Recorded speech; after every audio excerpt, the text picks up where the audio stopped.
You're listening to Four Things to Know, a WCCO daily news podcast.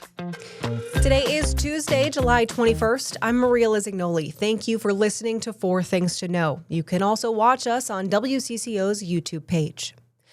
Our top story today takes us to Highland Park, where neighbors are shaken up after 3 people were shot and killed at an apartment leasing office. A St. Paul man is in custody on suspicion of murder. Here's Barrett Leone's report from St. Paul at noon. It's a very sad day. Neighbors here are shaken and devastated by this. These victims, they were known by the community, and neighbors tell us that the 3 people were employees in this leasing office here at Davern Park Apartments. It's the same place where they were found, shot and killed not 24 hours ago. Now, within this last hour, St. Paul police told us that they've arrested a 30-year-old man on suspicion of murder in connection to the triple homicide last night. He was taken into custody in Virginia, Minnesota by St. Louis County deputies. The 3 victims include 25-year-old Nancy Zambrano, 56-year-old Dina Silcox, and 43-year-old Adam Wilwarding. Police responded to gunshots just after 4 Monday afternoon. Officers found 3 people dead inside the leasing office here. We spoke with the neighbor in the building next door who wants to remain anonymous. She says the entire neighborhood is shaken up. I feel very sad. Last night I didn't sleep. The whole time I was shocked. I felt sad because think about this. Every family is our family. They heard arguments, they heard screaming, and then suddenly they said they heard gunshots, several gunshots, more than 5 times.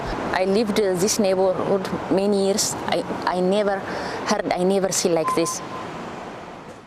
Now, since his arrest last night, the person of interest was transferred from St. Louis County to Ramsey County over at the St. Paul Police Department headquarters. He has not formally been charged yet. And that brings us to number 2. 2 shootings also happened last night in Minneapolis. The first was at 12th and Oliver in North Minneapolis last night. According to data on the Minneapolis 911 dashboard, the reported shooting took place around 9:45 last night. The second was near Nicollet Avenue and 19th Street. This happened around 10 p.m. All we know so far is that there was a shooting there based off the Minneapolis 911 dashboard.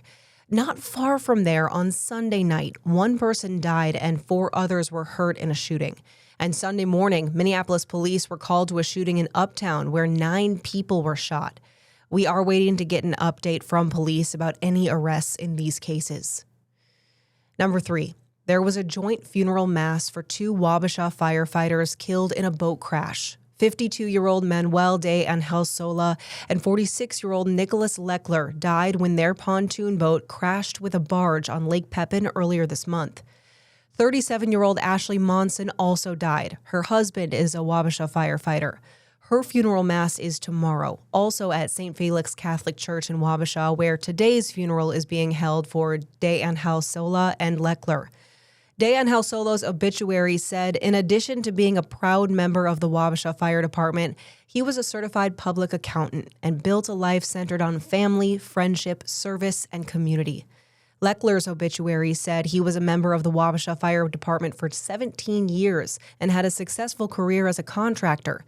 The obituary said his absence will leave a giant hole with his family and friends. The Wisconsin DNR is still investigating the circumstances surrounding the boat crash, which happened July 11th around 11:45 at night. Number 4. A WCCO investigation is digging into new legal trouble for a battery recycling plant accused of pollution problems. An attorney filed 5 lawsuits on behalf of kids living with employees or former employees of Gopher Resource. The state found the Egan plant exceeded lead air quality standards over the course of 3 months in 2025. Attorney Mike Fuller says the lawsuits allege workers were unknowingly taking lead home, exposing kids at least a year before that. The problem is with this is that Gopher's known that this has been going on for an extended period of time, and they're not taking the proper precautions to prevent the lead from getting out of their facility and into our communities' homes. Gopher Resource told WCCO in part, quote, "We have long maintained comprehensive health, hygiene, training, and safety programs throughout our facility, including protocols designed to prevent lead from improperly leaving the facility," end quote. Those are the 4 things to know today. Now let's check in on our forecast. Hi, I'm next weather meteorologist Lisa Meadows. Beautiful forecast as we head into tonight. We're down to 62. Winds will relax as we head into tonight. Tomorrow, not very humid, not as windy, and high of only 79 with sun. So tomorrow is a top 10 weather day. And now, here's more to know. An update on the fight against fires up north. Officials say there are around 25 active wildfires burning in the Superior National Forest. Those fires cover more than 63,000 acres of land. A team of about 780 firefighters and pilots are working now to contain those flames. Officials say they spotted 3 new fires on Sunday. Nick Petrak, the Forest Fire Management Officer for the Superior and Chippewa National Forests, says that Monday's biggest concern was higher winds after more lightning strikes over the weekend. Mother Nature's not done with us yet. And I like to say that due to the lightning activity. So we are prepared if she throws a bunch more lightning at us, and we'll do everything we can in order to minimize the impact to the public and our firefighters. The BWCA remains closed to campers until at least Friday. Officials are assessing conditions on a day-to-day basis. President Trump has enacted sweeping tariffs against Canada, but administration officials say it's not in retaliation for wildfire smoke from our neighbors to the north, but say it's because Canada has discriminated against the U.S. when it comes to cars, dairy, and alcohol.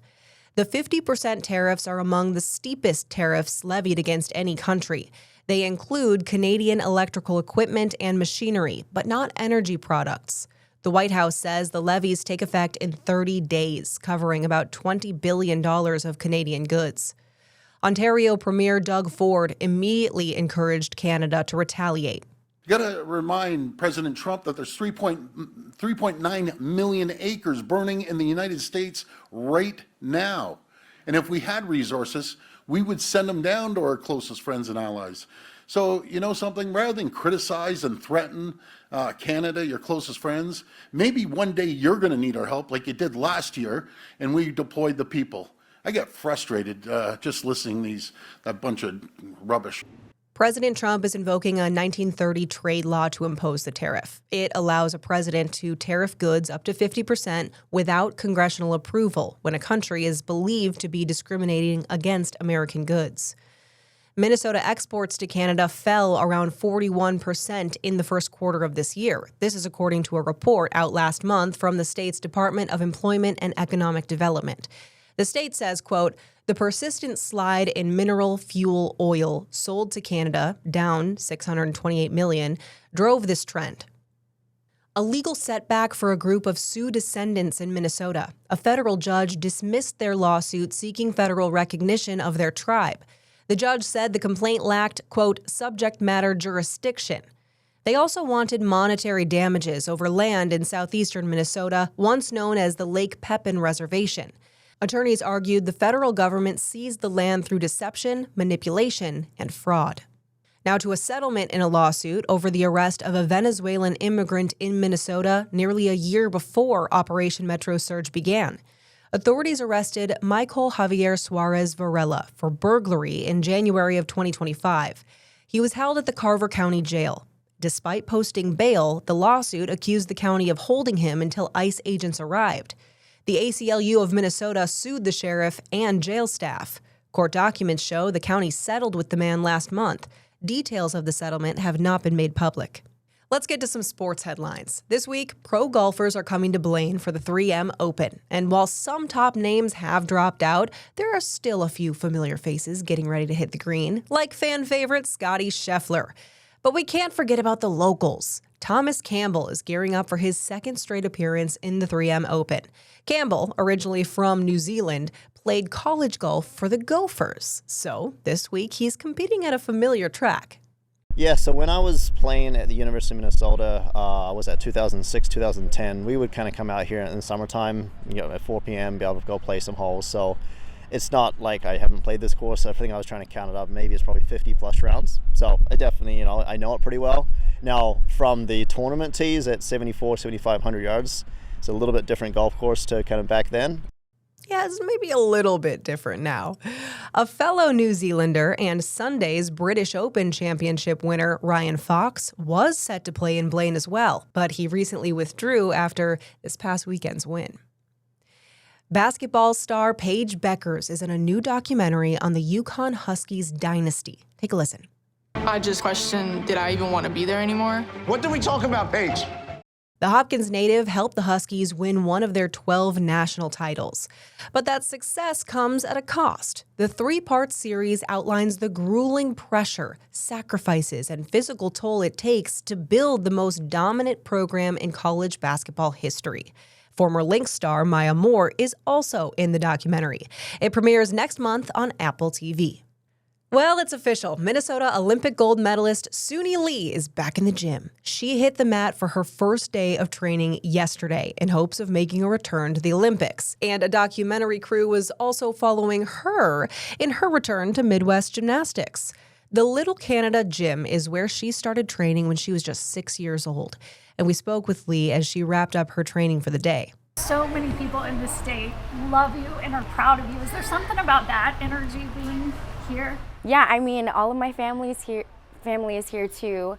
And it's just really exciting. Like, I love getting to come back and seeing all of the little kids. Back in time for the state fair, too. Yeah, back in time for the fair. Guys, I go to the fair at least She loves the fair. 5 times. We all love the fair. I go to the fair at least 5 times. Like, I have to.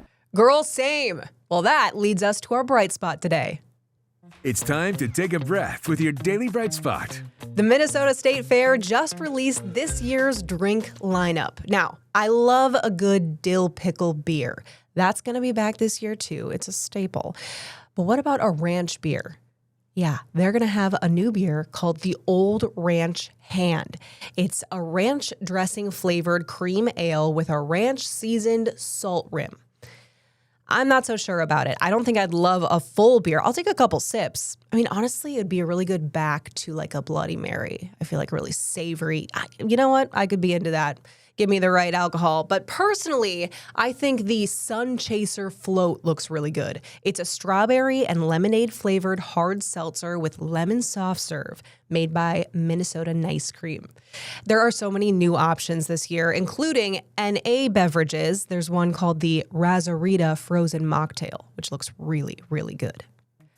Well, on that note, thanks for joining us here on 4 Things to Know. I'm Maria Lizignoli, and I'm here with the news you need every weekday afternoon by 3 o'clock.